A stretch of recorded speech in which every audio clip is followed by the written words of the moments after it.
She came with empty hands and a grief so heavy it bent her spine. She asked for nothing but work.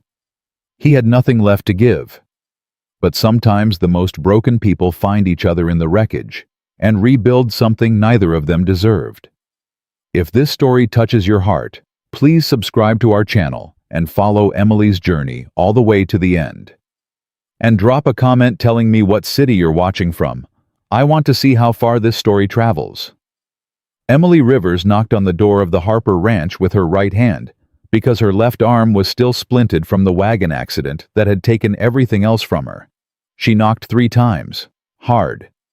The kind of knock that says, "I am still here. I have not given up yet. Please don't make me give up." Nobody answered. She knocked again. The summer heat pressed down on her shoulders like a living thing, mean and personal.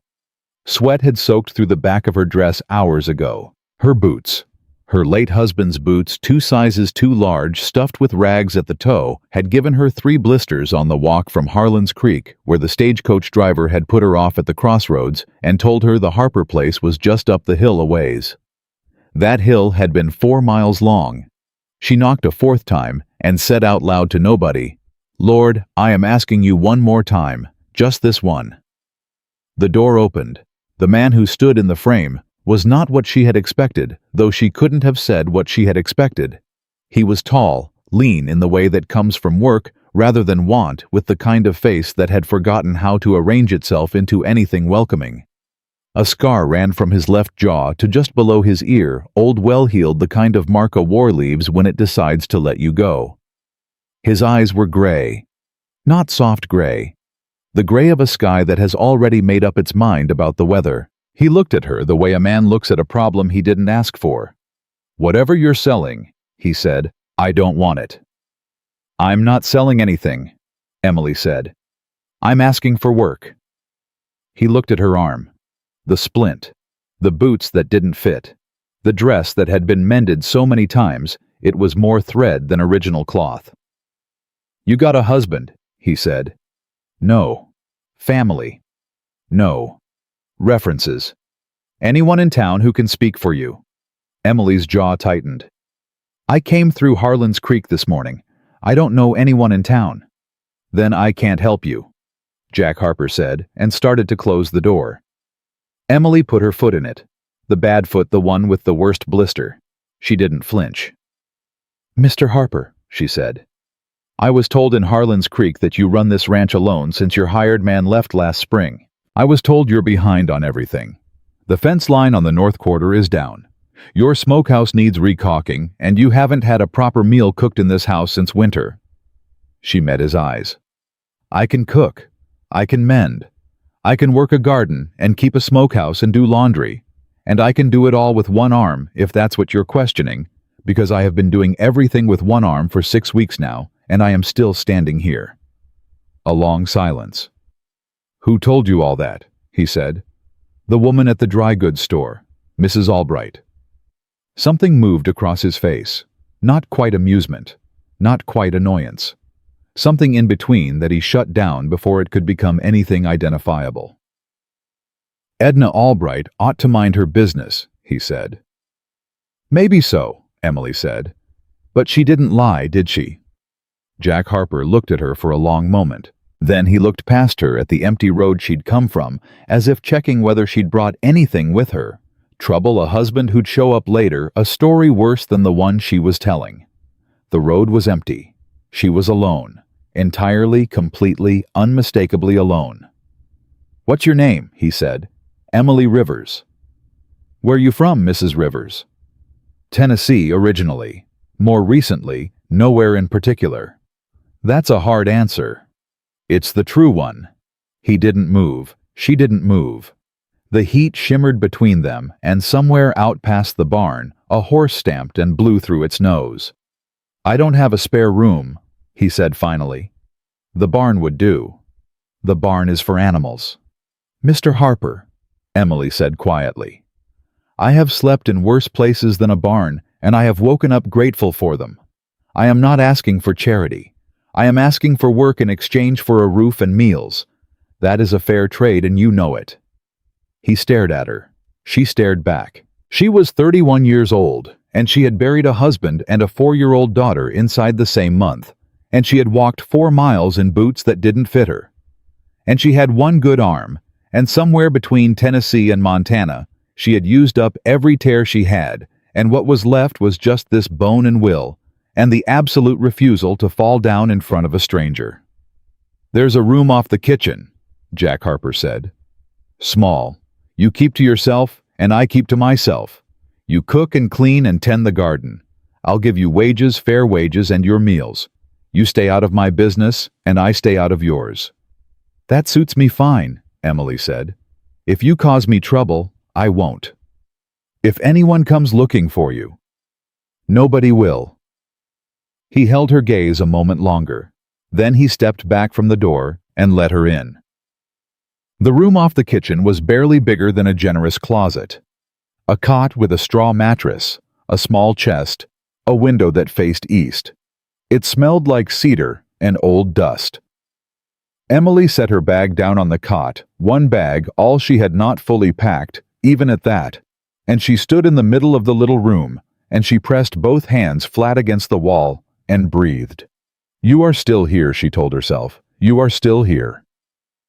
She had been telling herself that every morning since March. Some mornings it felt true.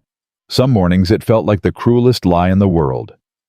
She pressed her forehead to the cool plaster wall and gave herself 30 seconds. That was all she allowed now. 30 seconds of feeling it. The weight, the absence, the grief that lived in her chest, like something with teeth. And then she straightened up and she went to the kitchen.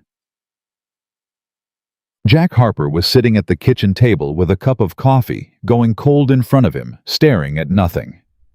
He did not look up when she came in. "I'll start supper," Emily said. "There's not much to work with." "Show me what you have." He pointed at the larder. She opened it. Salt pork, half a sack of cornmeal dried beans, 2 onions, a jar of molasses going thick. She stood there a moment doing math in her head, what could be stretched, what needed to be used first, what she'd need from a store before the end of the week. "I'll make corn porridge and salt pork tonight," she said. "Tomorrow I'll need to know what you can spare for supplies." "Fine." She started working. One-handed mostly, since the splint made her left arm useless for anything requiring grip. She'd learned to compensate bracing things with her forearm using her hip as a third hand working slowly where she'd once worked fast. He watched her for a while from the table. She could feel it without looking. That particular quality of male attention that is trying to decide whether a woman is capable or pitiful. "How long has that arm been broke?" he said. 6 weeks. "How much longer it need?" "Doc in the last town said another month. Maybe 6 weeks." "Which doc?" "A man named Pierce in a town called Millhaven, about 200 miles east of here." Jack was quiet for a moment. "That's a long way to travel with a broken arm." "Yes," Emily said. "It is." He didn't push further. She didn't offer further. They existed in the kitchen together, the way two people exist in the same space when they have both decided for their own reasons not to ask or answer questions. Supper was plain, and it was hot, and it was enough. Jack ate without complaint, which Emily had already decided would be her only metric of success for the first week. No complaint was a compliment out here. She'd learned that early. She washed the dishes after moving efficiently in the dimming light. "You can use the lamp," Jack said from the doorway. "I'm nearly done." "Emily." She stopped. He almost never said her name. It had been Mrs. Rivers until now. Something about hearing it in his voice, rough and careful at the same time, made her go still. "You're near to dropping," he said. "Finish tomorrow." She turned to look at him. He was leaning against the doorframe with his arms crossed, and the lamplight from the main room caught the scar on his jaw, and for a moment he looked like what he was. A man who had been through something was still going through it, and had stopped expecting anyone to notice. "I'm all right," she said. "You walked 4 miles in August heat with one working arm, and you've been on your feet since you got here," he said. "You're not all right. You're stubborn. Those ain't the same thing." Emily looked at him a moment longer than she meant to. "You're not wrong," she said. "Go sleep. I'll finish the dishes first." She heard him exhale the sound of a man who has decided not to argue with a wall. "Fine," he said, and she heard his boots move away down the hall. She finished the dishes. Then she went to her small room and lay down on the cot fully dressed and was asleep before she could form a single thought. She dreamed of her daughter. She always dreamed of her daughter. Lena had been 4 years and 3 months old. She'd had her father's dark hair and Emily's stubborn chin, and she had called horses big dogs right up until the end, no matter how many times Emily gently corrected her. In the dream, she was laughing the way she laughed with her whole body, her head thrown back, her little hands slapping her knees. Emily reached for her, and the dream shifted, and she was standing at a grave in March mud, with her arm in a splint, and the preacher's voice going on and on above her, and her husband's coffin was already in the ground, and Lena's was being lowered, and Emily had thought clearly and quietly as she stood there, "I do not know how to do this. I do not know how to survive this." She woke at first light to the sound of Jack Harper moving in the kitchen, and she lay there for a moment breathing through the familiar aftermath of the dream. The hollow feeling, the reaching for something that wasn't. There and then she put her feet on the floor. "You are still here." She got up. She found him attempting to make coffee with grounds that had been used once already. "Those are spent," she said. "I know they're spent. I ain't got fresh ones." "Then you should have told me last night. I'd have put it on the list." "I don't make lists." "You do now," Emily said, and she took the pot from him and started over with what little fresh grounds remained in the tin. "When was the last time you went to town for supplies?" He thought about it. "April, maybe." "It's August. I know what month it is. You've been living on spent coffee and salt pork for 4 months. "And beans," he said, slightly defensive. "Lord have mercy," Emily said under her breath, but not quite under enough. Something happened in his expression. The corner of his mouth, the unscarred corner, shifted almost imperceptibly. Not quite a smile. The memory of a smile, maybe. The shadow left by one. "I manage," he said. "You survive," Emily said. "That's different from managing." He looked at her sharply, and she realized a half-second too late that she'd said something too close to the bone. That was the kind of thing you said when you knew the difference from the inside. She turned back to the coffee. "I'll have a list ready by noon," she said. "If you can get to town before the week's out, we'll be eating properly by Sunday." A pause behind her. "You always talk this much in the morning," he said. "No," Emily said. "Usually I'm quieter. But I've been quiet for 6 weeks, and I find I've used it up." Another silence. Different quality this time. Less guarded. "All right," Jack Harper said. "I'll go to town Thursday." She learned the shape of the ranch that first week, the way you learn any new place by making mistakes in it. She misjudged the distance to the well on the second morning, and had to make 2 trips with the bucket because she couldn't carry a full one one-handed without sloshing half of it. She burned the first batch of cornbread because the oven ran hotter on the left side, a fact Jack mentioned after the fact, with the particular male timing that makes women want to throw things. She got turned around in the barn looking for the feed, and spent 10 minutes in the wrong stall, before a bay gelding looked at her with what seemed to be deeply personal contempt, and she figured out her error. Jack found her talking to the horse. "His name's Hector," Jack said from behind her. Emily startled. "You ought to make noise when you walk." "I've been walking this way my whole life." "You walk like a ghost." "Hector don't usually let strangers in his stall," Jack said. He was looking at the horse who had lowered his big head toward Emily's shoulder in a gesture that was almost affectionate. "He bit the last hired man." "Smart horse," Emily said, and scratched Hector's nose. Hector leaned into it. Jack watched this for a moment. "You know horses?" "My father raised them. I grew up with them." "You ride?" "When I have 2 working arms, yes." He nodded slow. "That arm healed up, you can take Hector out if you want.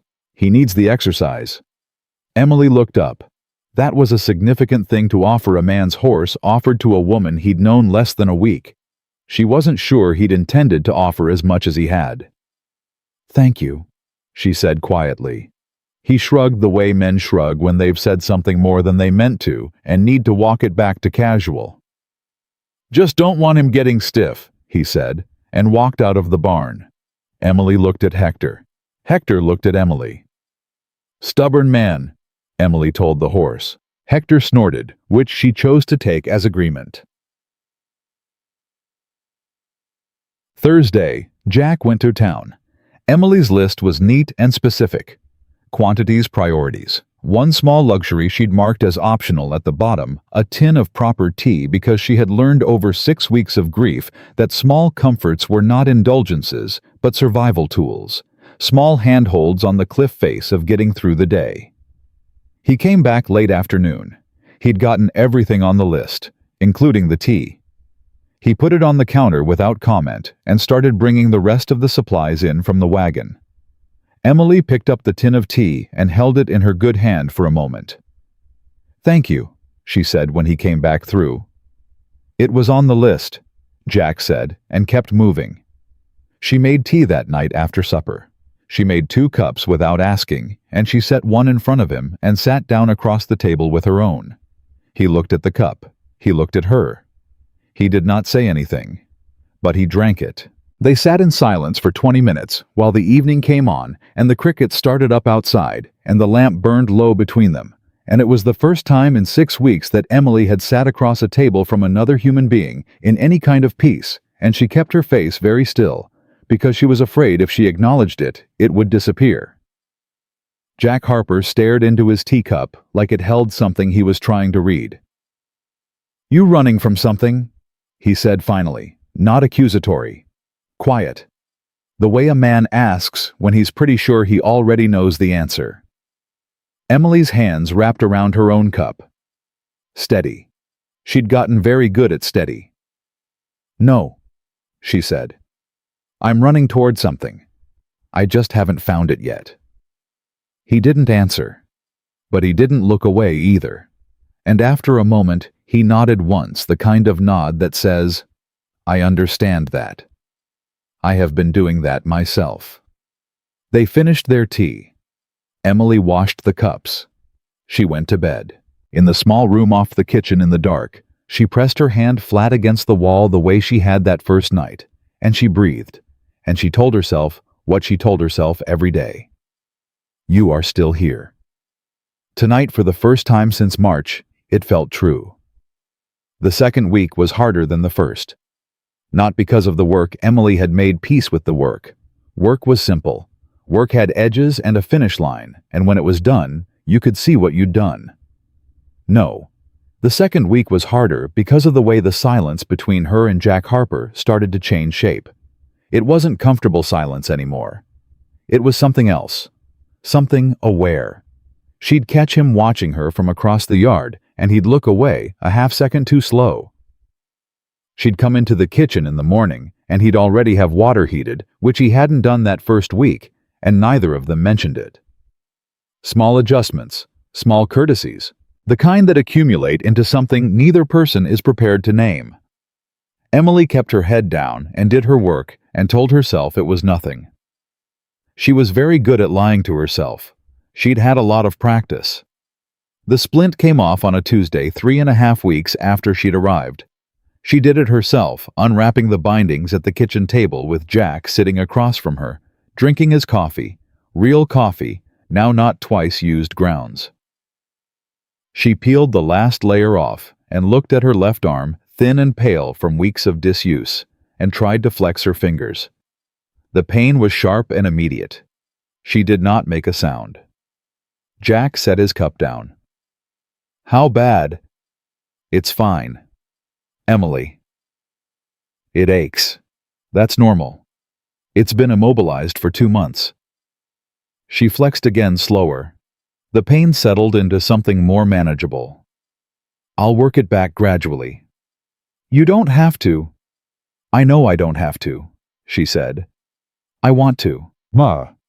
He watched her flex her fingers again, methodical and deliberate. His jaw was tight. She'd noticed that about him when something bothered him. It went to his jaw first, that tightening along the scarred side like the muscle remembered being damaged and still expected it. "I can take on the heavier work," he said, "until you're Jack." She looked up at him. "I am not made of glass. I appreciate the offer, but the fastest way to get this arm working again is to use it." A pause. "You're the stubbornest woman I've ever met." "I've been told that before," Emily said. "By my mother, my husband, and at least 2 doctors. It hasn't slowed me down yet." Something moved in his expression at the word husband. He didn't ask. He never asked. But she saw at the question he was holding back the door he didn't open. She wasn't ready for that door to open either. So she appreciated the restraint, even if it cost both of them something. She went back to flexing her fingers. "Thank you," she said quietly, "for the offer." "Don't mention it," Jack said, and picked up his coffee again. She rode Hector for the first time that Friday. Jack saddled him without being asked. She came out of the house and the horse was already tacked up, standing patient at the post, and Jack was checking the girth strap with his back to her, in that way he had of doing things for her without making it into a thing. "You didn't have to," she started.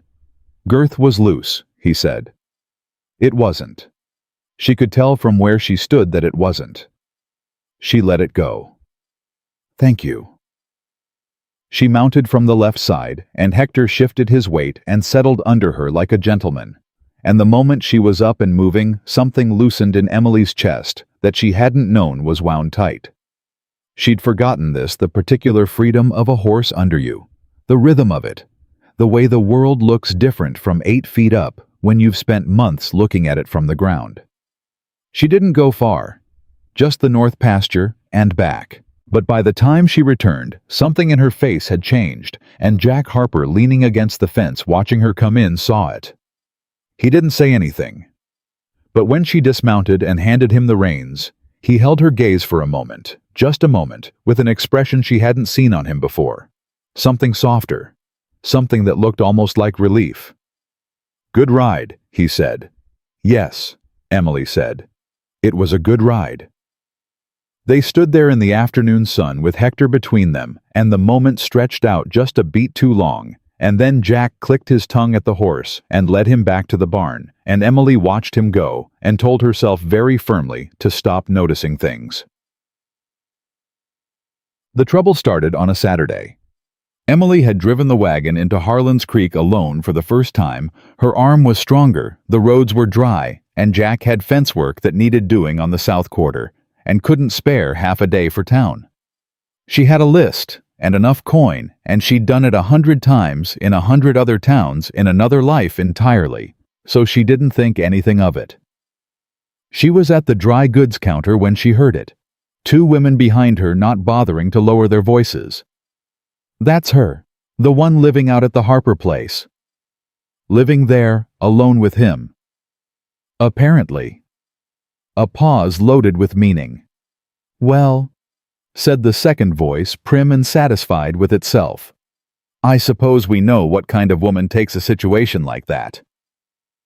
Emily's hands went still on the counter. Beside her, Mrs. Albright, the same woman who'd sent her to the ranch in the first place, looked up from her ledger with an expression of careful neutrality. Emily turned around. The 2 women were middle-aged, well-dressed by Harlan's Creek standards, wearing the particular expression of people who enjoy being disapproving. One of them had the grace to look startled when Emily faced them directly. The other did not. "I didn't catch your names," Emily said pleasantly. "I beg your pardon," said the bolder one. "Your names, since you seem to know mine." A short silence. "I'm Margaret Hollis," the woman said, stiff-backed. "And this is Ruth Carey. We are members of this community." "Lovely," Emily said. "Then as members of this community, I'll tell you plainly what I am. I am a widow. I am employed as a housekeeper and cook at the Harper Ranch in exchange for wages and a room. That is my situation. It is neither scandalous nor interesting." She paused. but I suspect that won't stop you from discussing it." Margaret Hollis's mouth thinned. A woman alone on a man's property is doing the work she was hired to do, Emily said. "Good day, Mrs. Hollis, Mrs. Carey." She turned back to the counter. Her hands were steady. She was very proud of how steady her hands were. Mrs. Albright was looking at her with something that might have been admiration. "Don't pay them any mind," the older woman said quietly. "I don't intend to," Emily said. But her heart was beating hard, and she knew it, and she knew that whatever those two women said in the next 10 minutes would be all over Harlan's Creek by sundown. She told Jack that evening. She hadn't planned to. She'd planned to say nothing. Handle it the way she'd been handling everything quietly inwardly without making it someone else's problem. But they were sitting at the table after supper, and he asked in that straightforward way he had, "How was town?" And something in the asking made her answer honestly. She told him what the women had said. She told him what she'd said back. She kept her voice level and her eyes on her teacup. When she finished, Jack Harper was very still. "Which one said it?" he said. His voice was quiet. That particular quiet that is not calm. "It doesn't matter." "It matters to me." "Jack." Emily looked up. "I handled it." "I know you handled it. I'm asking which one." "Margaret Hollis," Emily said, because he wasn't going to let it go, and she knew it. "But I want you to hear me when I say I don't need you to do anything about it. I've dealt with people like her before. She's not the first, and she won't be the last." His jaw was tight, the scarred side. She had no right. "She had opinions," Emily said. "People always have opinions about women alone. That's not new to me." She paused. "I need to ask you something, and I need you to answer me honestly." He met her eyes. "All right. Does this what people will say, does it make a problem for you? Do you want me to find different arrangements?" The question cost her something to ask. She kept her face very still while she waited. Jack looked at her for a long moment. Then he said, "No. Just that. Just no. Flat and certain." "You're sure?" Emily said. "I said no, Emily. I meant no. You work hard and you're fair, and you don't cause me trouble." A pause. "Margaret Hollis has been causing trouble in this town for 20 years. I'm not going to rearrange my household because of her mouth." Emily let out a breath she hadn't known she was holding. "All right," she said. "All right," he said. They finished their tea. And when she went to bed that night, she lay in the dark and thought about how he'd said, "I'm not going to rearrange my household, not my home, not my ranch, but my household," as if she were already part of the arrangement in some way that mattered. And she pressed that thought flat before it could grow into something dangerous. 3 days later, a man rode up to the ranch. Emily was in the garden when she heard the horse, and she stood up shading her eyes and watched a rider come in from the south road. He was heavy-set, well-dressed, on a horse that cost more than most men made in a year. He had the look of a man accustomed to being the most important person in any room he entered. Jack came out of the barn. "Mercer," he said. Not a greeting. An identification. "Harper."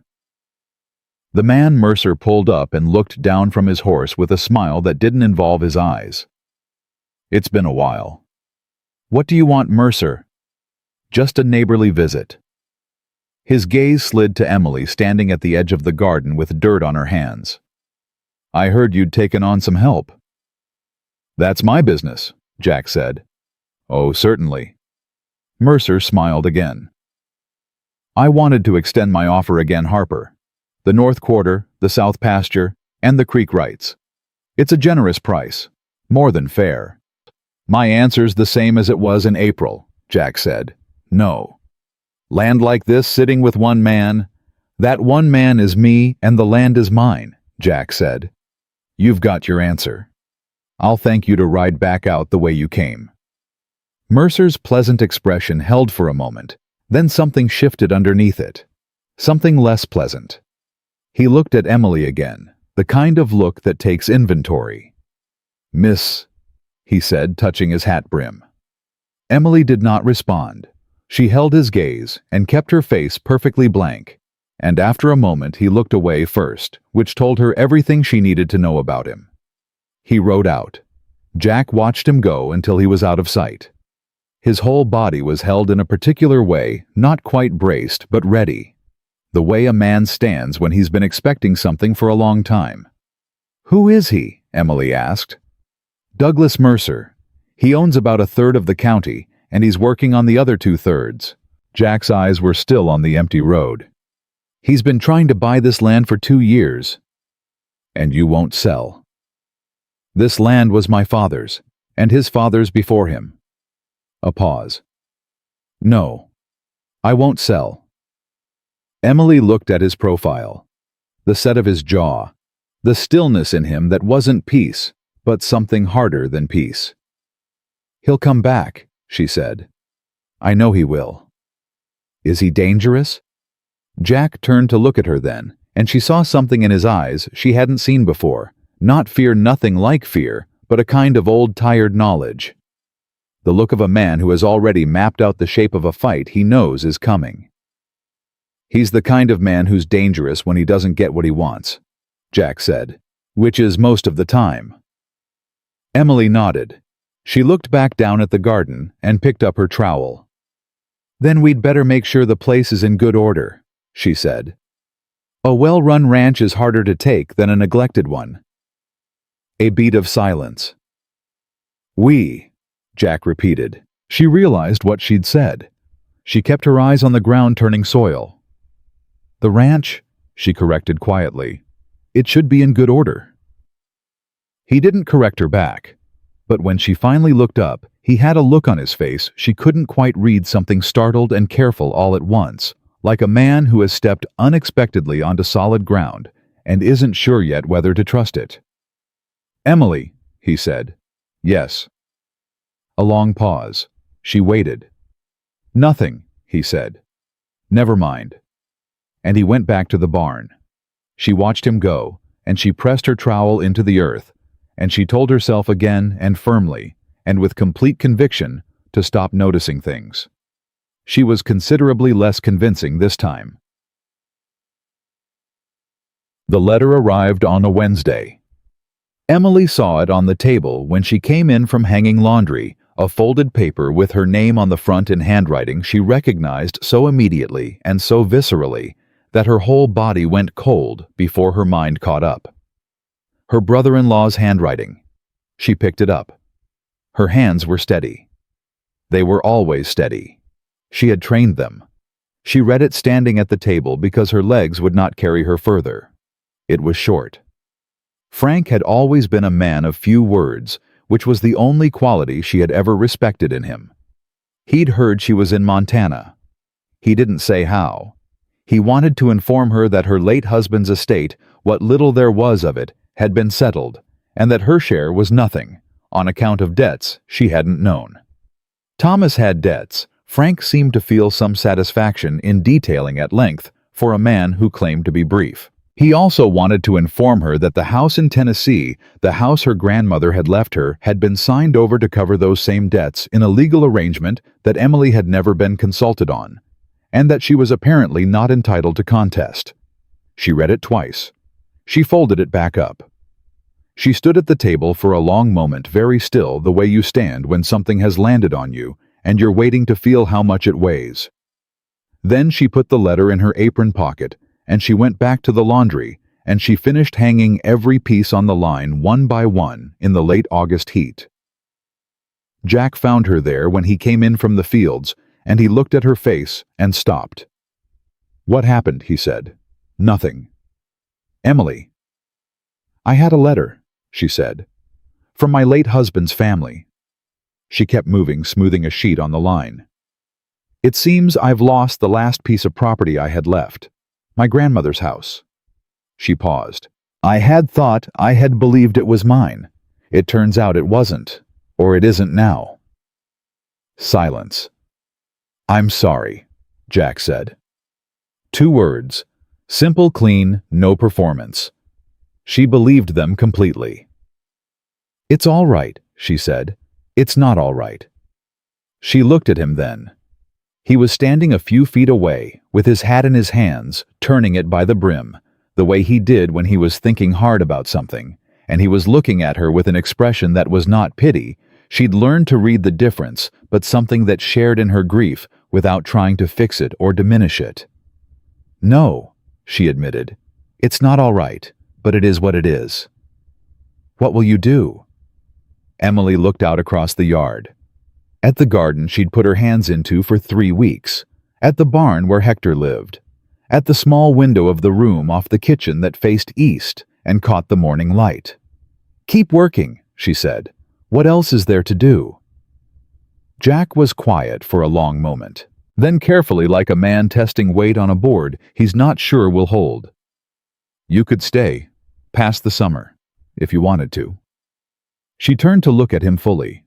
His eyes were on the hat in his hands, not on her, like he'd said it to the hat and was waiting for the hat's verdict. "Jack," she said softly. "The ranch needs tending year-round," he said, still not looking up. "That's just practical. I'm just speaking practically." She watched him. "Of course," she said. "Practically." He finally looked up, and their eyes met, and for a moment neither of them said anything, and the afternoon held itself absolutely still around them. "I'll think about it," Emily said. Something in him eased almost invisibly. "All right," he said. He put his hat back on. "Supper'll be late." "Supper'll be on time," Emily said. "Go wash up." He went. She turned back to the laundry, and she pressed her good hand against the cool sheet hanging from the line, and she breathed, and something that had been clenched for a very long time in her chest shifted, not released, not yet, but moved. Loosened just slightly. Like a fist beginning slowly, and with great caution to open. She thought about it for 3 days, and on the 4th day she told him yes. She did it the way she did most things, plainly, without ceremony, over breakfast, while he was still working on his first cup of coffee. "I've decided to stay," she said, "through the winter, if the offer still stands." Jack set his cup down. "It stands." "Good." She put a plate of eggs in front of him. "Then eat before it gets cold." He looked at her for a moment with that expression she'd stopped trying to decode, the one that lived somewhere between startled and grateful, and something older than either, and then he picked up his fork and ate, and that was that. Or it should have been that. The following Monday, Douglas Mercer sent 3 men to fix the fence line. Emily saw them from the kitchen window before Jack did. 3 riders moving along the north quarter with wire and post tools, working on Harper land like they had every right to be there. She went to the barn at a near run. "Jack!" She found him mending a harness. "3 men on the north fence. Mercer's men, I'd guess. They're working it." He was outside before she finished the sentence. She followed him across the yard and through the gate, and she was close enough to hear him when he called out to the nearest rider, his voice carrying the particular flatness of a man who is not asking a question. "Get off my land!" The rider turned. Young, thick-necked, wearing Mercer's brand on his vest. He held up both hands in a gesture of false peace. "Easy, Harper. Mr. Mercer sent us to repair the line. Neighborly gesture." "I don't want Mercer's gestures on my property. You've got 60 seconds to pack that wire and ride." "Now hold on." 50 seconds. The young man looked at his companions. One of them shrugged. The third was watching Emily where she stood behind Jack, and the way he was watching her made her shoulders go straight and her chin come up, and she looked back at him without blinking until he looked away. "Mr. Mercer's just trying to be a good neighbor," the first man said again. 40 seconds, Jack said. They left. Not cheerfully, and not before the third man, the one who'd been watching Emily, said something under his breath to his companion that made both of them laugh. Emily didn't catch the words. She caught the laugh. That was enough. Jack caught it too. She could see it in his back, the way he held himself perfectly still until they were out of sight. Then he turned around and his face was controlled, but his eyes were not, and he said very quietly, "Did you hear what he said?" "No," Emily said. It was half true. She'd heard the sound, not the content. "Good," Jack said, in a tone that suggested it was anything but. "Jack." "Go back to the house, Emily." "I will not," she said, and when he turned to look at her, she met his eyes steadily. "Whatever Mercer is planning, it involves this ranch, and you've made it clear I'm part of this ranch now. So don't send me back to the kitchen like I'm something to be protected from the weather." His jaw was tight. The scarred side. "I wasn't." "You were." A long beat. "Fine," he said sharp. Then after a moment, "Mercer doesn't send men to fix fences. He sends men to fix fences and to make a point." "What point?" "That he can put his people on my land whenever he wants, and there's not much I can do about it legally." He started walking back toward the barn, and she fell into step beside him. "He's been buying up properties all along this valley. Every man who sold regretted it inside a year. He controls the water rights now on 3 parcels to the east, runs cattle on land that used to be 3 different families' livelihoods." "And your creek rights," Emily said. She'd remembered what he'd said when Mercer first came. "That's what he wants, your access to the creek." Jack looked at her sideways. "You put that together fast.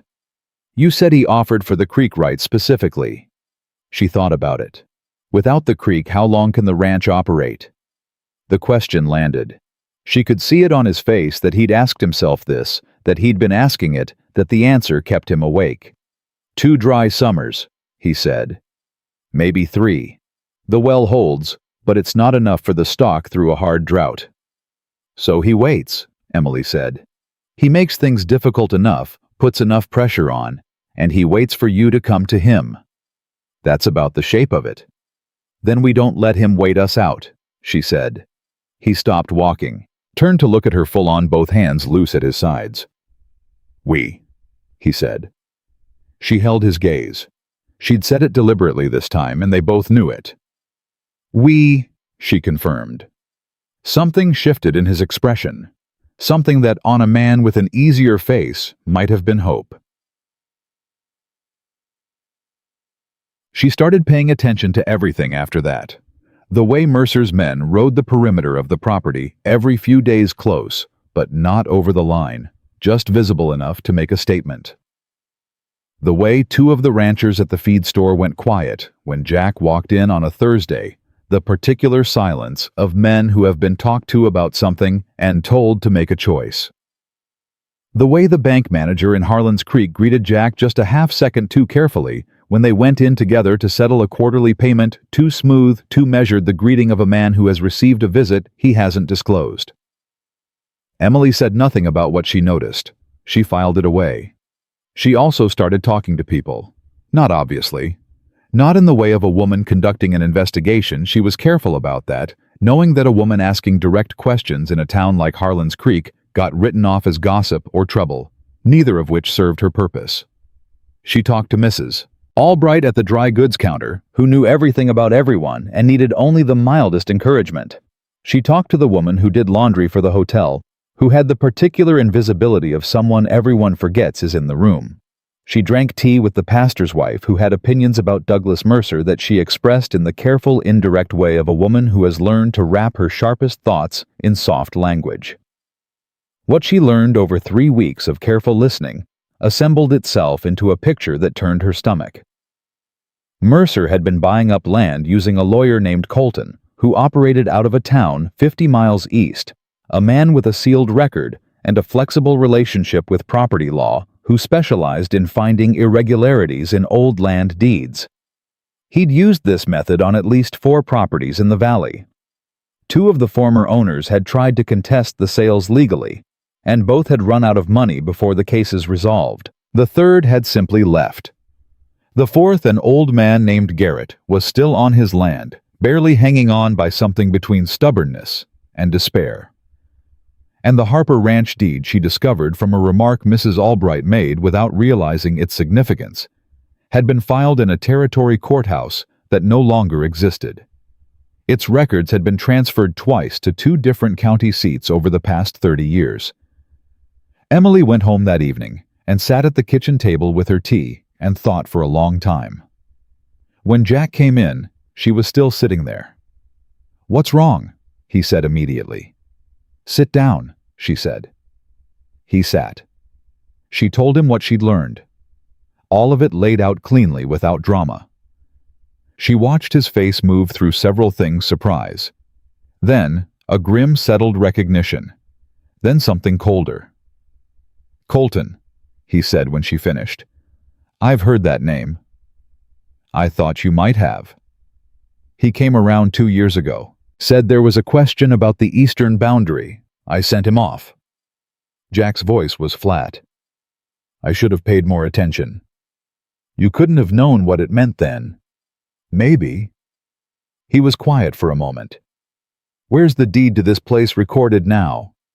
"That's what I need you to find out. And soon. Because if Mercer has already filed something—" "He hasn't," Jack said. "I'd have been notified." "Are you sure about that?" Emily said. "Because 2 of the men he bought from weren't notified either until the papers were already processed." The silence that followed was the kind that changes the temperature of a room. "How do you know all of this?" Jack said. "I asked questions," Emily said. "I listened to the answers." "Who?" "People talk to me," she said simply. "I'm not threatening and I'm not connected to anyone, and I've been here long enough that I'm familiar. People fill in silences with words if you give them enough silence." She paused. "I've had a lot of practice being quiet." Jack was looking at her with an expression she couldn't entirely read. Something in it that was more than the situation that was about her, rather than about Mercer. She let it lie. "We need to get to those deed records before he does," she said. "Is there anyone in the county seat you trust?" "Maybe one man," he said slowly. "Judge Harlan. He's old, and he's particular about the law. He was my father's contemporary." "Would he see you?" "If I rode there in person, yes." "Then ride there," Emily said. "This week. Take the deed with you wherever it is and have him look at it." Jack rubbed one hand over his jaw. "I don't like leaving the ranch." "I'll be here," Emily said. He looked at her. "I'll be here," she said again. "And I am not a woman who panics." Another long look. Then quietly, "No," he said. "You're surely not." He left Wednesday morning before first light. He'd be gone 3, maybe 4 days. The county seat was a hard day's ride each way, and meeting with Judge Harlan would take time. Emily stood in the yard and watched him ride out. And then she went back inside and she made herself breakfast, and she got to work. The first day was fine. She had the garden, the chickens, the twice-daily check on the stock, the regular work of the house.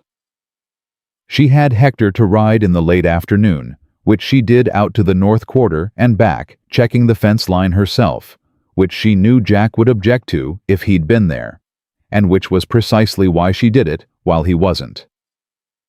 The fence was fine. Mercer's men hadn't been back. The second day she found the document under the kitchen floorboard. She hadn't been looking for it.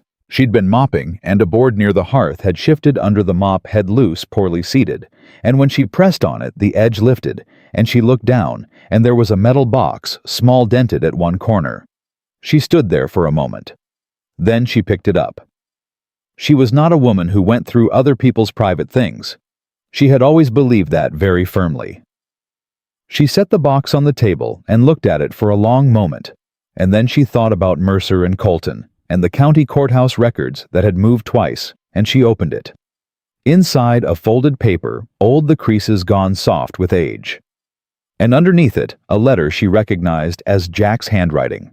Or rather, the handwriting of a younger, less careful Jack, more slanted, less controlled. She unfolded the paper first. It was a deed. not the deed she expected. It was a land transfer document, dated nearly 40 years back, signed by Jack's grandfather, but the name on the receiving end was not Harper. It was a name she didn't recognize at all. Her heart went cold and slow in her chest. She was still sitting there holding it when she heard the horse. She looked out the window. A rider coming in from the south. Her first thought was Jack back early, but the horse was wrong, too light-colored, and the rider sat differently. She recognized him when he got closer. Mercer's man. The third one. The one who had laughed. She folded the document and put it in her apron pocket. She put the box back in the floor. She seated the board. Then she went to the door. He pulled up at the gate. Didn't dismount. The kind of deliberate discourtesy that is meant to send a message. "Harper around," he said. "No," Emily said. "When's he back?" "I don't know," she said. Which was the truth or close enough. The man smiled. It was not a good smile. Mr. Mercer wanted to pass a message. "You can leave it with me. Mr. Mercer says the offer still stands, and he says the longer Harper waits, the less generous it gets." Emily kept her face still. "I'll tell him." "You do that." He looked at her with the same inventory gaze from before. "Must be lonely out here for a woman alone." "I do all right," Emily said. "I'm sure you do." The smile again. "Pretty woman all alone on a ranch, no man around. Interesting situation." She stepped to the edge of the porch. One step forward. She kept her voice even. "You've delivered your message. You can go now." Something flickered in his face. Surprise, she thought, at her steadiness. Men like him expected fear. She gave him nothing. "Yes, ma'am," he said with a mockery in it. He turned the horse. She watched him ride out. She stood on that porch without moving until he was completely out of sight. Then she went inside and she sat down at the table and she put both hands flat on the wood and she breathed through it. The fear she hadn't shown him, the anger under the fear, the cold, practical terror of being alone on a property someone powerful wanted and holding a document in her pocket that she didn't yet understand. She reached into her apron and unfolded the deed again. She read it 3 more times. The name on the receiving end was not a name she knew, but something about it nagged at her, not recognition exactly, but proximity to recognition, the way a word sounds when you've heard it in a different context. She turned the paper over. On the back in pencil, faded almost to nothing, someone had written 2 words. A note to themselves, or a reminder, the kind of thing you write when you're afraid you'll forget something important. "Ask Colton." Emily sat very still.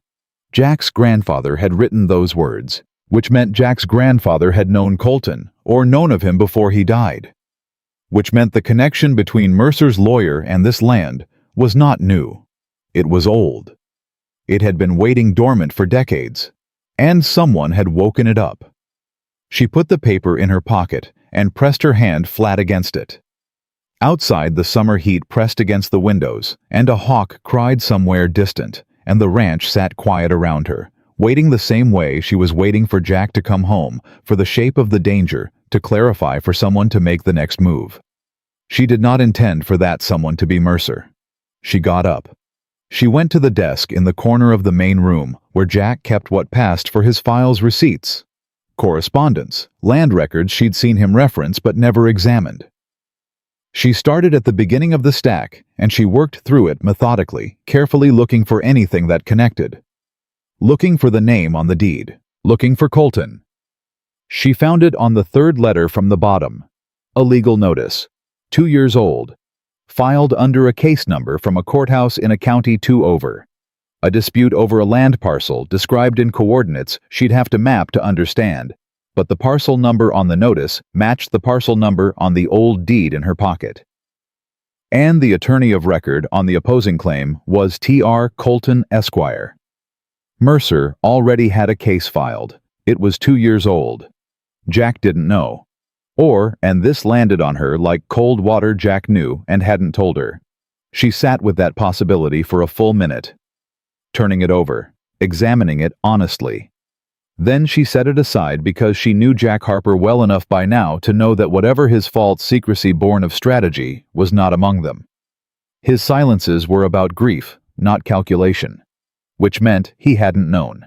Which meant Colton had filed quietly and served notice to the wrong address or to no address at all, and it had sat in a pile of mail for 2 years waiting to be understood. She needed to be the one who understood it first. She copied the case number and the parcel description onto a piece of paper in her own hand. She folded both documents, her copy and the original notice, and she put them in the locked tin she'd found in the kitchen that held the household money. Then she went back to the floor near the hearth, lifted the board, took out the metal box, and returned the deed to it. She sat down in the chair by the window with a pen and the household ledger, and she wrote out everything she knew in order with dates. Quietly. Precisely. The way her father had taught her to document things before he lost the farm, and learned that documentation alone meant nothing without the right people reading it. The sun went down.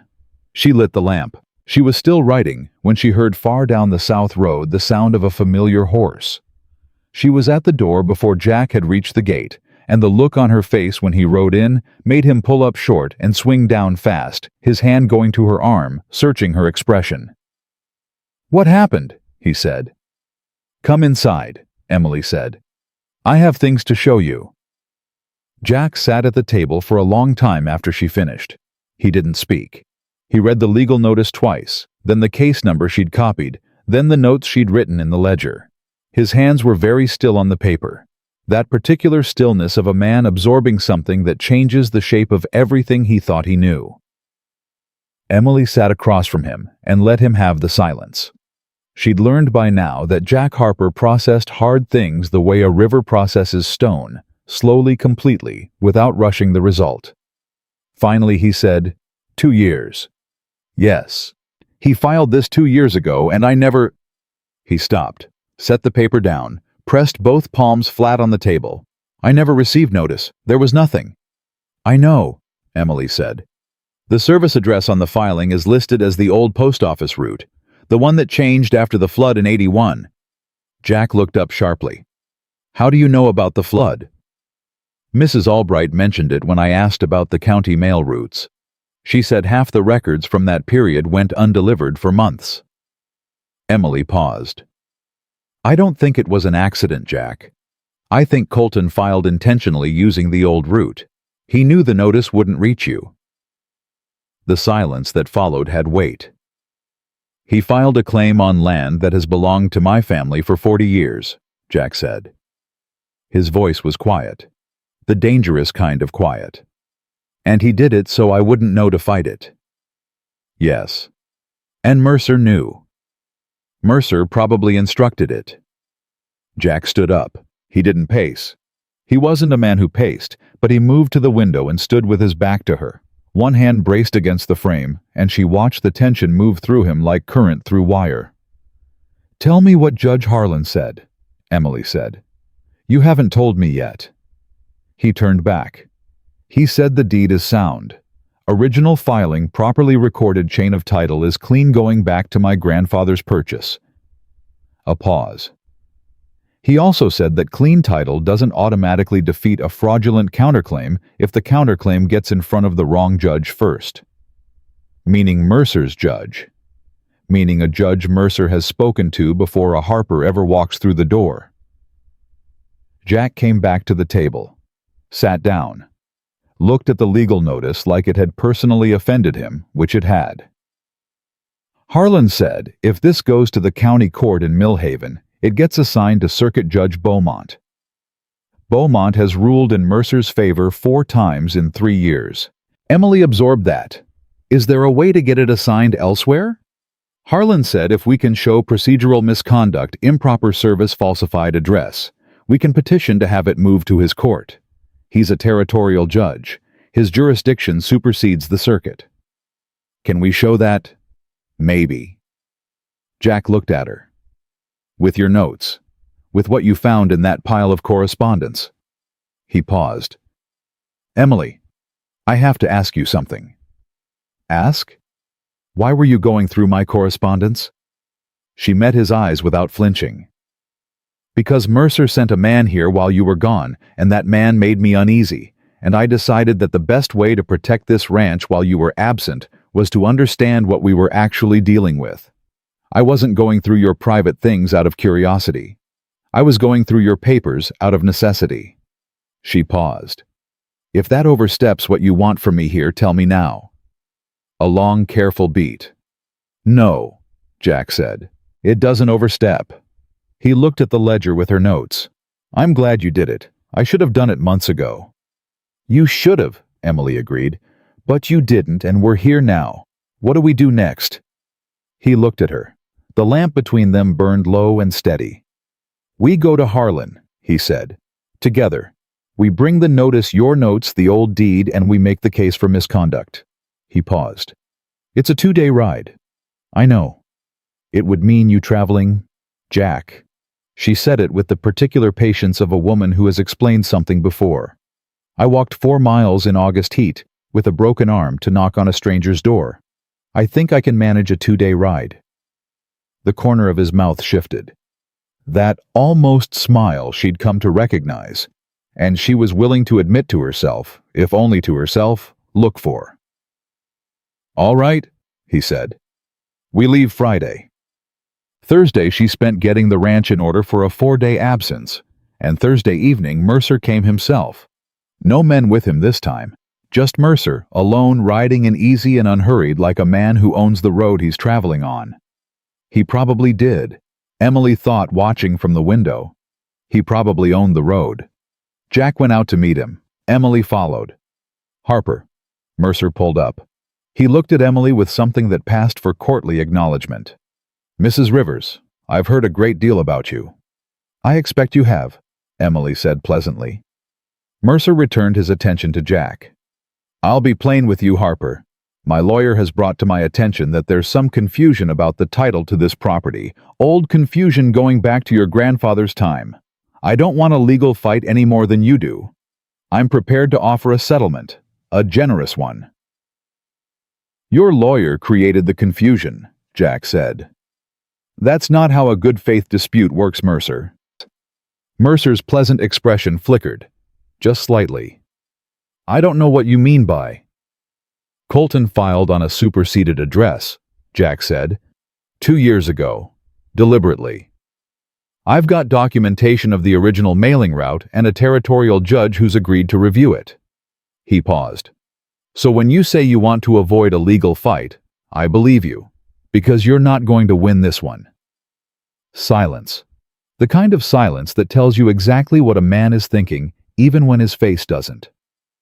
"You've spoken to Harlan," Mercer said.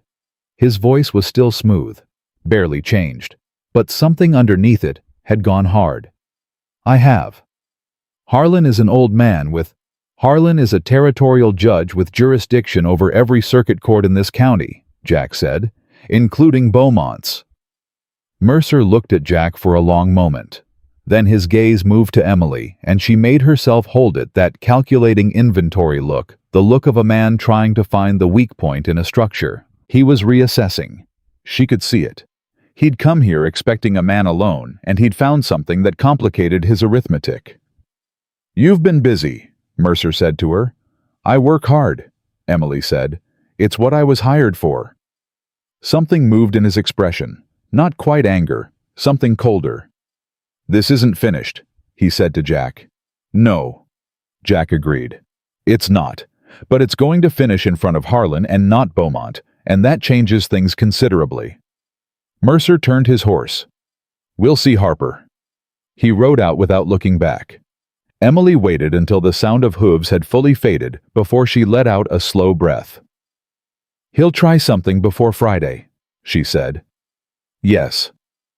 Jack was watching the empty road. "Which is why we're leaving tonight." She turned to look at him. "Tonight?" "He doesn't know we're going tonight. If we leave at midnight, we're 30 miles clear before sunrise, and there's not a man he can send who'll know which road we took." Emily thought about it. Thought about the packed saddlebags she'd prepared for Friday. Thought about the look on Mercer's face when he'd said this isn't finished. "Give me an hour," she said. They rode out at 11:30 under a sky thick with stars, and Emily discovered that riding in the summer dark with Jack Harper next to her was a different kind of quiet than any she'd known in the past months. Not the quiet of two people being careful around each other. Not the quiet of grief or exhaustion or avoiding questions. This was the quiet of two people moving in the same direction with the same purpose, and neither one needing to explain it to the other. She hadn't felt that since Thomas. The thought arrived without warning, and she let it pass without grabbing at it. They stopped at a creek crossing around 3 in the morning to water the horses and rest briefly. Jack handed her bread and dried meat from the saddlebag. Without being asked, he'd packed for 2, she noticed. He'd assumed she'd come. She didn't comment on it. "Tell me about your grandfather," she said while Hector drank. "The one who filed the original deed." Jack was quiet for a moment. "Robert Harper. Came out here from Virginia in 1848. Built the original house himself, not what's standing now, but the bones of it." He paused. "He was a hard man. Fair from what my father said, but hard. He didn't talk much about where he came from." "The name on the transfer document," Emily said carefully. "The one in the box. Were you aware of it?" Jack went still. "What name?" She told him. A silence unlike any they'd had before. Long. Loaded. "Where did you see that name?" he said. "On the document in the metal box, under the floorboard." She paused.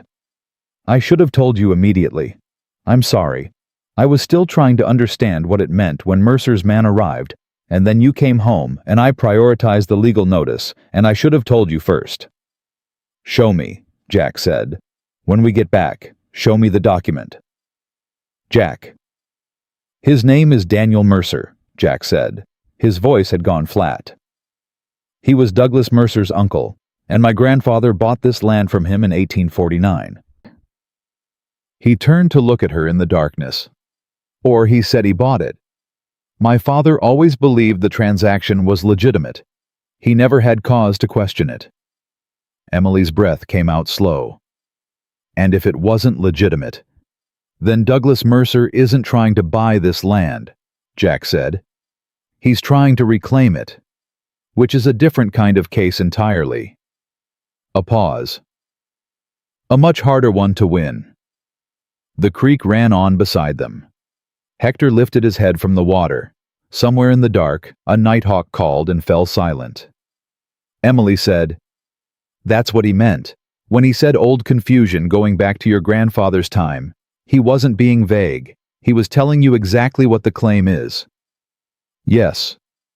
"And you didn't know?" "No." Something in Jack's voice she hadn't heard before. Not fear. Not defeat. Something raw. "My father didn't know. My grandfather, if he knew, took it to his grave." "Then we need to know what that transfer document actually says," Emily said, "before we walk into Harlan's court. If it says what I think it says, we find out what it says and then we deal with what it says." Emily said, firm and quiet. "One thing at a time." He looked at her across the dark. She couldn't read his expression fully in the starlight, but she could read the shape of him the way he was sitting, the set of his shoulders, and she knew that what she was looking at was a man holding something very heavy and choosing still to keep standing. "All right," he said. "One thing at a time." They rode on. They reached the county seat by midday on the second day, and Judge Harlan received them in his private office, a small room that smelled of old books and pipe tobacco, and the particular solemnity of a man who has been practicing law longer than most people have been alive. He was 70, if he was a day white-haired, with eyes that were sharper than his age, had any right to produce. He looked at Emily when Jack introduced her. "Mrs. Rivers," he said. "Jack tells me you found the legal notice." "Yes, sir." "And compiled these notes." He held up her ledger pages. "Yes, sir." He studied her for a moment with those sharp eyes. "You have a legal background?" "No. My father was a record keeper. He taught me to document things precisely." He set the pages down. These are better organized than half the briefs I receive from practicing attorneys. He looked at Jack. You should keep this woman. Jack said nothing, but Emily felt him next to her go very carefully and deliberately still. Harlan spread the documents out on his desk. Emily's notes, the legal notice, the case filings she'd cross-referenced, and the copy of the deed Jack had brought from his previous visit. He looked at everything for a long time without speaking. Then he picked up the legal notice and held it toward the window light. The address falsification is clear, he said. That's procedural misconduct. I can use that to pull jurisdiction from Beaumont. He set it down. But he folded his hands, looked at both of them. There's something else you need to tell me. Jack told him. About the metal box, about Daniel Mercer's name on the transfer document, about the 2 words written in pencil on the back. Harlan listened without expression. When Jack finished, the old judge was quiet for a very long time. Jack, he said finally, do you know what your grandfather paid for that land? No, my father didn't know either. Do you know if there was a witness transaction, a notarized agreement? I don't know. Because if Daniel Mercer transferred that land to Robert Harper without proper witnesses, or if the consideration paid was disputed after the fact, Douglas Mercer's claim is not fraudulent. It may be legally substantive. He paused. It may be very substantive. The room was very quiet. Emily said, but it would still be a 40-year-old claim. Doesn't the length of time? Adverse possession and statute of limitations arguments exist, Harlan said. But in a territorial court, they are not absolute, particularly when the claimant can show that the original defect in title was actively concealed. He looked at Jack. Has anyone in your family ever received communication from the Mercer family regarding this land? Any indication that the original transaction was disputed at the time? Not that I know of. Any communication at all? Jack was quiet for a moment. Something crossed his face, a door opening that he hadn't meant to open. There were letters, he said slowly, after my grandfather died. My father kept them, but he said they were harassment. He burned them. Harlan closed his eyes briefly. He burned them. He believed the land was his. He destroyed material evidence of a disputed title. Harlan said quietly, not harshly. The gentleness of it was somehow worse. Even unwittingly. Emily looked at Jack. His face was controlled. Perfectly carefully controlled. She recognized the expression. It was the same one she saw in her mirror on the worst mornings, the face of someone holding something together through force of will alone. She said to Harlan, what would change the calculation? The old judge looked at her. If there's evidence that the original transfer was legitimate, a bill of sale, a promissory note, anything that shows consideration was properly paid, and the transaction was consensual, would that defeat the claim? It would substantially weaken it, Harlan said. And where would such a document be if it existed? It would have been filed with the original deed, or kept with the family records of the seller. A pause. Or, he stopped, looked at her carefully. Or recorded in the probate records of Daniel Mercer's estate. Do those records still exist? A very long silence. Probate records from that period in this territory, Harlan said slowly, would have been filed in the original courthouse, which burned in 1867. He paused. But probate records were sometimes duplicated to the territorial archive as a matter of practice. Not always, but sometimes. Where is the territorial archive? Emily said. Harlan looked at her for a moment with an expression she couldn't quite name. Then he said to Jack, where did you find this woman? She found me, Jack said. The territorial archive was 3 hours north by rail, and Emily had never been on a train in her life, and she had approximately 45 minutes to decide whether she was going. Jack stood outside the judge's office and looked at her and said, you don't have to. Don't, she said. Emily, if those records exist, someone has to go look at them. You need to stay here with Harlan and work through the jurisdiction filing. That can't wait. She looked at him steadily. I know how to read a probate record. I have helped my father read 100 of them. I know what I'm looking for, and I can be back by tomorrow evening. You'd be traveling alone. I have been traveling alone for 6 months, she said. I know how to do that. His jaw was tight. It's not about whether you can. It's about whether you should have to. The distinction landed on her softly. She looked at him. This man who had opened a door to a stranger who had bought tea without comment, who had packed provisions for 2 without being asked, who had said, I'm not going to rearrange my household, like she already belonged in it. Jack, she said quietly. I want to. Something in him shifted. That loosening she'd seen before the careful opening of something that had been closed a long time. He reached into his coat, and he took out the coin purse from the household money, and he held it out. Train ticket and a room at the station hotel, he said. Don't argue. She took it. She didn't argue. If you find anything, I'll bring it straight back. She paused. And if I find nothing, then we fight it with what we have. His voice was flat and certain. I'm not selling this land, Emily. Whatever that document says or doesn't say, I'm not selling it. She believed him completely. The way she believed his silences and his practical courtesies, and the tea he drank without being asked, with the whole body, the way you believe a thing you've felt rather than been told. I know, she said. I'll be back tomorrow. She turned to go. She'd taken 3 steps when he said her name. She turned back. He was standing in the afternoon light with his hat in his hands, and he looked like a man who had decided to say something he'd been holding back for a long time and hadn't quite gotten there yet. Be careful, he said finally.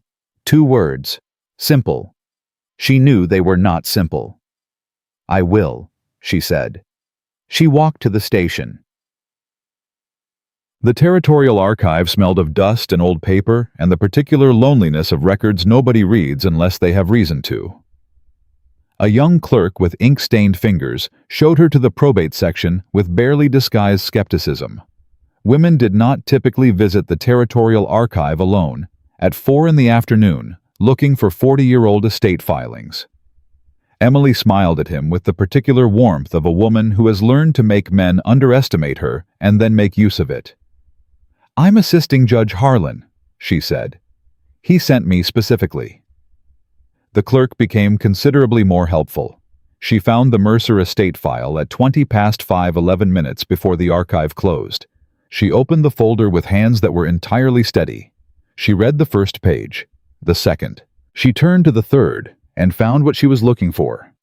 In the third paragraph, a bill of sale dated June 1849 for a parcel of land in the Montana Territory, showing consideration paid in full, signed by Daniel Mercer, and witnessed by 2 men whose names she didn't recognize, and one whose name she absolutely did. Samuel T. Harlan, the judge's father. The transfer had been witnessed by Judge Harlan's own father. Legitimate. Notarized. Properly documented. The sale of the land from Daniel Mercer to Robert Harper had been completely and unimpeachably legal. And Douglas Mercer's claim was 40 years of deliberate, calculated fraud. Emily sat in the archive with the document in her hands, and she felt something move through her. Not triumph exactly, not yet, but the clean, bone-deep satisfaction of a thing finally coming clear. Of a puzzle assembling itself into a picture that held. She copied every relevant detail in her neat, precise hand. She asked the clerk, much friendlier now, to provide a certified notation that she had examined the file and its contents. He did. She walked out of the archive into the evening air, and she stood on the step for a moment with the copies in her hands, and she thought clearly and quietly, Jack Harper is going to keep his land. She went to the station hotel. She ate supper. She slept. She was on the first train south in the morning. She was on the 7 o'clock train, and she was back in the county seat by 9:30, and Jack Harper was standing on the platform when she stepped off. She stopped when she saw him. He was supposed to be with Harlan. He was supposed to be working through the jurisdiction filing. He was standing on the platform with his hat in his hand, and when she came through the crowd and he saw her face, saw that she had something, that she'd found it, he let out a breath that she could see from 10 feet away. "You found it," he said. "I found it," she said. He took one step toward her and then stopped himself like a man who has started something he's not sure he has the right to finish. She closed the remaining distance herself and held out the folder. "Bill of sale," she said. "June 1849. Daniel Mercer to Robert Harper. Consideration paid in full. Notarized and witnessed." She paused. One of the witnesses was Samuel Harlan. Jack went very still. "The judge's father," Emily said. He looked at the document for a long moment. Then he looked at her. Something in his face that had been held tightly for a very long time, not just since this fight with Mercer, but longer, the kind of tightness that accumulates over years of carrying something alone, moved, shifted, like a wall deciding slowly to become a door. "Emily," he said. "We need to get to Harlan," she said. "Now, before Mercer hears you're back." He nodded. He put his hat on. He offered her his arm, and she took it without thinking, and they walked off that platform together, and neither of them mentioned the arm or the taking of it. And that silence felt like the most honest thing that had passed between them yet. Harlan read the bill of sale without expression. He read the certified notation from the archive clerk. He read Emily's copied notes. He set everything down in a precise stack, and he folded his hands, and he looked at his own hands for a moment, with the expression of a man who has just been told something about his own family that he is deciding how to hold. "My father witnessed this transaction," he said. "Yes, sir," Emily said. "He never mentioned it. He may not have thought it significant, a routine land sale 40 years ago. Or he knew it might become significant and chose not to discuss it." The old judge was quiet for a moment. That would be consistent with who he was. He picked up the bill of sale again. "This document defeats Mercer's claim entirely.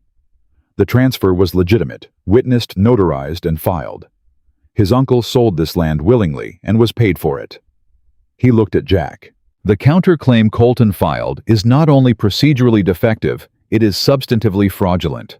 Colton knew this document existed in the archive. He filed anyway." "Can you prove he knew?" Jack said. "I don't need to prove what he knew. I need to prove the claim is false, and this does it." Harlan stood up. For a man of 70, he moved with considerable purpose. "I'm pulling jurisdiction this morning. The filing goes to my court. Mercer's counterclaim is dismissed." He paused at the door. "And I'm referring Colton to the territorial bar for disciplinary review." Jack said, "He'll find another lawyer." "Let him find one," Harlan said. "He won't find a judge." He looked at Emily with those sharp eyes. "Mrs. Rivers, you have my considerable respect." "Thank you, sir," Emily said. He left. The door closed behind him. Jack and Emily sat in the empty office with the documents between them and the morning light coming through the window, and Emily watched Jack put both hands flat on the desk, the way she put her own hands flat on things when she needed to feel something solid, and she understood that gesture from the inside. "It's over," he said, not like he believed it yet. "The legal part," Emily said. "Yes." He turned to look at her. "What's the other part?" "Mercer," she said. "He's going to hear about this, and he's not a man who accepts outcomes gracefully. He'll do something before the dismissal is formally recorded." She paused. "I think we need to be in Harlan's Creek when that happens." Jack nodded slowly. "He has allies in that town, people who owe him. When he comes apart, he'll use them." His jaw tightened. "I want to be there." "Then let's go," Emily said. They rode into Harlan's Creek at 2 in the afternoon, and they knew immediately that the news had preceded them. The quality of the attention they received when they came down the main street was specific, not the ordinary glancing up of a small town, noticing familiar faces, but the focused, held attention of people who know something is happening and are trying to determine which side they need to be on. Two men outside the feed store watched Jack ride past and looked away too quickly. The woman coming out of the seamstress's shop saw Emily and stopped entirely staring. Emily kept her spine straight and her chin level, and she looked back at everyone who looked at her, and she did not look away first. Not once. They tied up outside Harlan's Creek's single saloon. Not because either of them intended to go in, but because it was the center of town, and if Mercer's people were anywhere, they were there. And Jack had barely dismounted before the door opened, and a man she didn't recognize came out at speed, heading somewhere with the specific urgency of a man delivering a message. "Mercer's inside," Jack said quietly. He'd seen it too. "Then he knows," Emily said. "He knows." They waited. She could feel Jack beside her, the particular stillness of a man who is not afraid but is ready, which is a different thing entirely. She thought of all the ways this could turn. She thought of the town watching. She thought of Margaret Hollis and her friend Ruth Carey, and the two men at the feed store who'd looked away too fast. The saloon door opened again. Mercer came out with two men behind him, and behind those two men came Margaret Hollis, not a woman who belonged in a saloon, which meant she'd been waiting in the street and moved to follow the group, and behind her, half a dozen townspeople drawn by the gravity of something about to happen. Mercer stopped 12 feet from Jack and Emily. He looked at Jack first, then at Emily, then back at Jack. "I heard Harlan pulled jurisdiction," Mercer said. His voice was still controlled. He was still trying to wear the pleasant expression. It didn't fit right anymore. "I expected more from an old man who claims to believe in due process." "Due process is exactly what he applied," Jack said. "You filed a fraudulent claim using an intentionally incorrect service address. He corrected the error." "There was nothing fraudulent." "The land was legitimately purchased by my grandfather from your uncle in 1849, Jack said. "Bill of sale, notarized, witnessed, we have the document." Something went through Mercer's face, fast and then controlled again. But she saw it the moment he understood the archive had been searched, that the one piece he'd been counting on staying buried had been found. "That document," he started, "is certified," Emily said, "by the Territorial Archive, with the archive clerk's notation attached." She reached into her bag and held it up, not offering it, just showing it existed. Mercer looked at the folder in her hand, and for the first time since she'd known of him, she saw the calculation in his face fail. Not completely, but enough. "A woman walking into an archive," he said, and his voice had changed, gone tighter. "Digging through records she has no standing to access." "I accessed them on behalf of Judge Harlan," Emily said. "He'll confirm that." "You are a housekeeper," Mercer said. The pleasant expression was fully gone now. "You are a woman with no property, no family, no standing in this community, and no legal authority to involve yourself in matters that don't concern you." The street had gone very quiet. Emily felt Jack shift beside her, the particular movement of a man about to speak, and she put her hand briefly on his arm. Just briefly. A touch that said, "I have this," and she felt him, to his considerable credit, go still. She looked at Mercer. "You are right that I have no property," she said. Her voice was clear and unhurried. "I lost everything I had. My husband, my child, my home. I came to this town with a broken arm and one bag, and I knocked on a door and asked for work, and the man who answered that door gave me wages and a room, and treated me with more basic dignity than you have managed in this entire conversation." She paused. "You want to talk about standing, Mr. Mercer. A woman who works for what she has and protects what she's been trusted with and tells the truth when she finds it. That's a kind of standing that doesn't require a deed or a family name." Mercer said nothing. "The land belongs to Jack Harper," Emily said. "It has for 40 years, and the law says so, and Judge Harlan says so, and I found the document that proves it. You can be angry about that, but you cannot change it." The silence stretched. And then from behind Mercer, from the knot of townspeople who had gathered to watch, came a voice Emily didn't expect. "She's right." A man's voice. She placed it after a moment, the owner of the feed store, one of the two who'd looked away too fast when they rode in. He stepped forward. He wasn't looking at Emily. He was looking at Mercer. "You did the same thing to the Garrett place. And the Callaway quarter before that. And I never said anything because I needed the contract, and I'm not proud of that." He stopped, squared his shoulders. "But I'm done." A beat. Another voice, a woman's from the back. "My brother sold his land to you because Colton told him the title was defective. It wasn't, was it?" Not a question. The flat certainty of someone who has suspected something for a long time and just heard it confirmed. Mercer turned to look at his own men, the two behind him. One of them was looking at the ground. The other had taken a half step back, almost imperceptibly, the way men step back from something they don't want to be standing next to. Margaret Hollis had gone very quiet. She was standing at the edge of the gathered crowd with an expression that Emily recognized, the expression of a woman who has attached herself to the wrong person's authority and is now recalculating rapidly. Emily almost felt sorry for her. Almost. Mercer looked at Jack. One final time, man to man, all the pleasantness stripped away. "This isn't over," he said. "You keep saying that," Jack said, "but Harlan's ruling will be recorded by end of week. After that, there's nowhere for it to go." He paused. "Go home, Mercer." For a moment, nothing moved. The whole street held its breath. Then Mercer turned and walked to his horse and rode out of Harlan's Creek, and his two men followed him, and the crowd in the street exhaled collectively like a single living thing releasing tension it had been holding too long. The feed store owner, his name was Cal, Emily would learn later. Cal Demers, a man with 3 sons and a wife who'd grown up on land. Mercer had tried to take twice, walked over to Jack, and held out his hand. Jack shook it. Then Demers looked at Emily. "Ma'am," he said, with a respect in it that had nothing courtly about it, and everything real. He touched his hat brim and went back to his store. One by one, the crowd dispersed.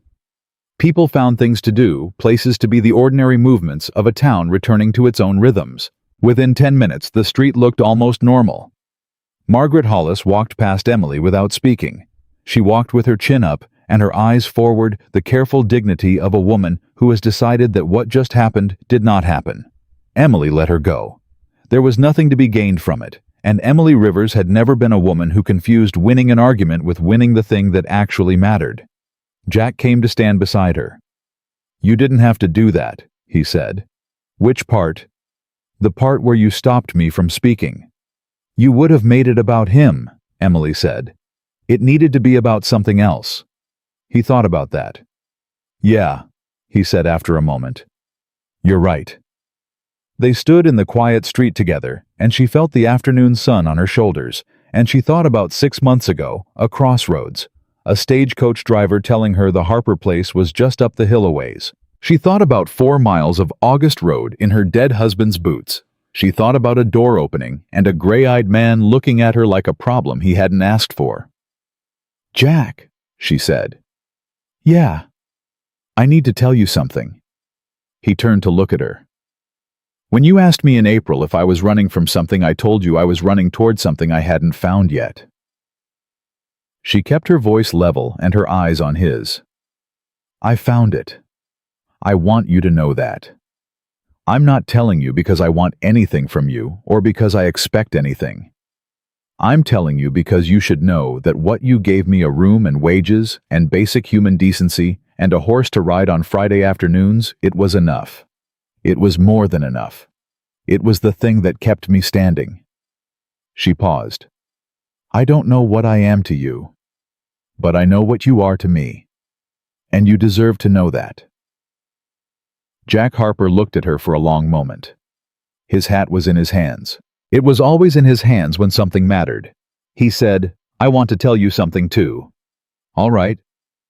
"After my wife died 3 years ago now, I decided I was done. Not with living, just with He stopped. Found the word. With belonging to someone. The way you belong to a person, and they belong to you, and when they go there's this hole and you can't fill it, and you stop trying, and you just build walls around it instead. His voice was steady. Not easy, but steady. You didn't knock down any walls. That's not what happened. What happened was more like, Hector, Emily said. He blinked. The way Hector let me in his stall, she said quietly. You said he bit the last hired man. He doesn't let strangers near him. But he let me. She paused. You didn't knock down walls either. You just opened a door. And kept it open. Something in Jack Harper's face broke open in the way that things break open when they're not breaking apart, but finally breaking free. I want you to stay, he said. Not because the ranch needs tending. Not practically. I want you to stay because this year every part of it, the hard parts, the Mercer parts, the 2-day ride, the train, all of it. I don't want to imagine it without you in it. And I don't want to imagine what comes next without you in it either. He stopped. Then, if that's something you want. Emily looked at him.